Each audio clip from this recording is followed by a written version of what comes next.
Agora entenda algo, aquela tempestade que foi sobre a vida de Jonas, normalmente quando nós olhamos esse texto, nós entendemos que aquilo foi algo como um castigo de Deus para ele, afinal de contas ele desobedeceu. Deus mandou ele para um lado e ele pegou um lado totalmente contrário. Então a gente normalmente entende aquele texto como sendo um castigo de Deus, como sendo a ira de Deus sobre a vida de Jonas. Sabe o que é esse pensamento, amados? Quando nós imaginamos assim, é um pensamento de uma fé religiosa, igual aconteceu com eles, em que tudo estava dando errado na embarcação, e os discípulos vão até Cristo e falam: Senhor, não te importa que morramos? Sabe, é aquela fé que cobra, e como se fosse um Deus que estivesse apregoando um castigo. Quando os homens aqui estavam na embarcação de Jonas, foram até ele e perguntaram: levanta, ora a Deus, porque certamente alguém cometeu um pecado, e um castigo está vindo sobre nós. Normalmente nós atrelamos tempestades a um castigo, à ira de Deus, e a verdade, amados, é que nem sempre é assim. Existe um contexto diferente com relação à tempestade. Eu vou contar uma outra história, antes de nós falarmos mais sobre isso, mas para você entender. O meu filho mais velho, meu filho Lucas, quando ele tinha 3 anos de idade, ele cortou o queixo, aqui embaixo.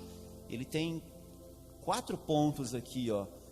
Não dá para ver, né, a cicatriz porque fica embaixo, mas ele cortou brincando com um coleguinha no skate. Ele sentou no skate e o outro foi empurrar ele, né? Já viu? O skate ficou para trás, e quem que foi com a cara no chão?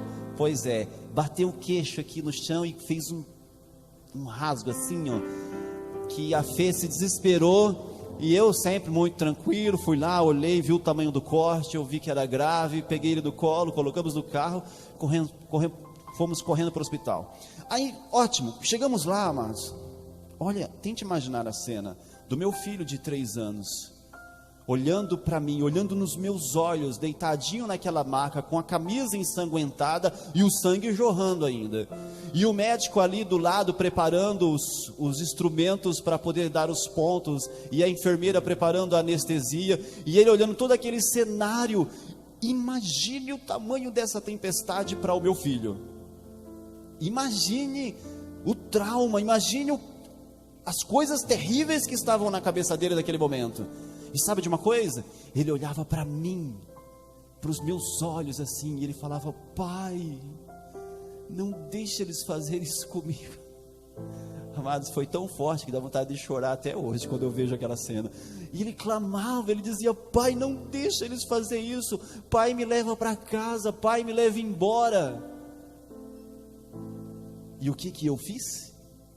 Eu não falei nada, peguei os braços dele e segurei forte, para que a enfermeira pudesse aplicar uma anestesia bem no meio do corte, porque é assim que eles fazem, e depois o médico ir e costurar.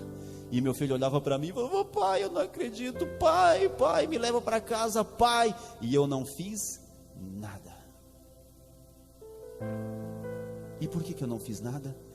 Porque aquela dor que ele estava sentindo era para a cura dele.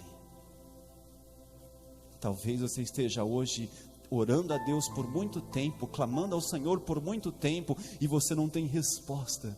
Você não tem resposta de Deus, porque nós vivemos essas experiências. Talvez você está fazendo campanha de oração, clamando a Deus, pedindo pela cura, pedindo pela solução, pedindo por uma resposta, e Deus não te dá resposta alguma. Talvez porque isso que você está vivendo é a cura que você precisa. Entende? Então a tempestade não é a ira de Deus, não é o castigo de Deus, é a cura, é a prova do amor de Deus para com você. Por que Deus mandou uma tempestade no navio onde estava Jonas? Para falar e mostrar a sua ira? Não, aquilo era um clamor de Deus dizendo: Jonas, volta, volta, esse não é o seu lugar. Era um clamor de um pai cheio de amor, olhando por seu filho e vendo o erro que ele estava cometendo, e dizendo o seguinte: volta para o lugar onde eu mandei você ir, volta, você está errado. Era uma prova de amor. Tanto é que Jonas não morre. E de um modo muito milagroso, ele vai para o lugar onde ele deveria ir depois, porque Deus cuida de tudo, porque Deus trata de tudo. O silêncio de Deus não quer dizer, amados, que você está abandonado por seu pai. Por que eu fiz aquilo com meu filho? Porque eu o amo. Por isso eu fiz. Por isso eu deixei ele lá. E eu não consegui responder para ele uma palavra. Aquilo que cortou o coração. Acha que Deus gosta de ver você sofrer? Acha que Deus gosta de ver você aí esperando por uma solução e essa dor torcendo o seu coração? Se eu que sou mal me cortou o coração e se agora me tirou lágrimas só de lembrar dessa história do meu filho com um pequeno corte no queixo, imagina Deus para com cada um de nós. Acha que Deus gosta disso? Ele não gosta disso. Mas tem coisas, amados, que eu e você vivemos, das quais eu e você precisamos viver, precisaremos passar. Qual é o seu valor para Deus? Porque os discípulos falam assim: mestre, não te importa que morramos? É essa a fala deles para Cristo. Não te importa que morramos? Qual que é o seu valor para Deus?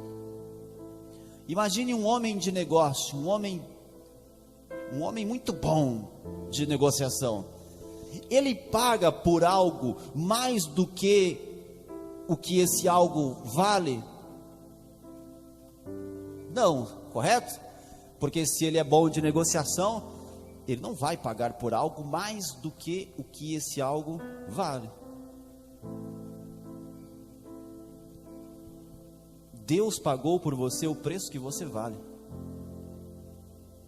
Qual é o preço que você vale? Você valeu o preço do único filho dele. Esse é o seu valor para Deus. Esse é o seu valor para Deus. Ele ama Cristo como ama você. E Ele ama você tal como Ele ama Cristo. Qual é o preço que você tem? Qual é o valor que você tem? Você tem o preço do único Filho de Deus. É isso que você vale para Ele. Então entenda algo que é importante. Não importa o contexto de tempestade que você esteja vivendo, Deus não esqueceu de você. Deus continua preocupando com você. Sabe, porque o Pai ama, porque o Pai corrige. Nós já ouvimos todos esses textos, já falamos sobre isso várias vezes.